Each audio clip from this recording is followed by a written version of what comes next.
ABUOMA na AZIZA nke ihe ọgụgụ nke atọ nke ụka abalị Ista. Ihe anyị ga-aza bụ aga m ekwere Oseburuwa nke ọṅụ n'ihi mmeri ya dị otito. Aga m ekwere Oseburuwa nke ọṅụ n'ihi mmeri ya dị otito.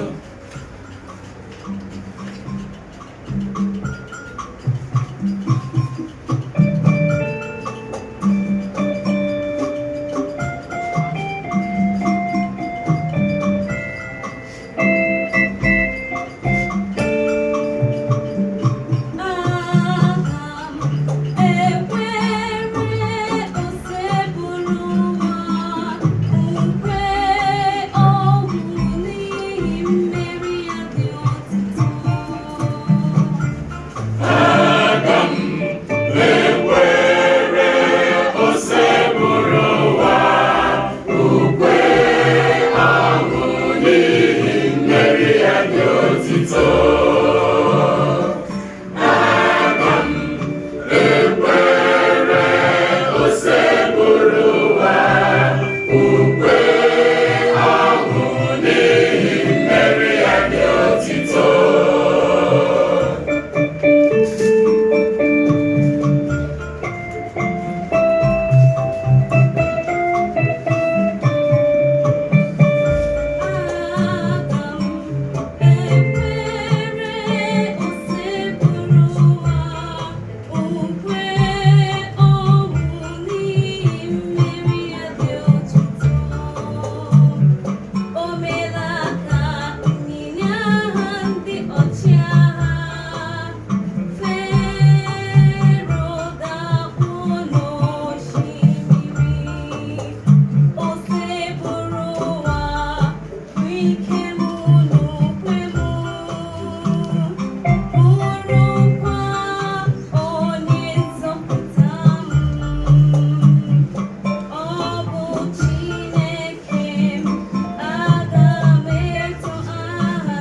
dị otito.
Otito.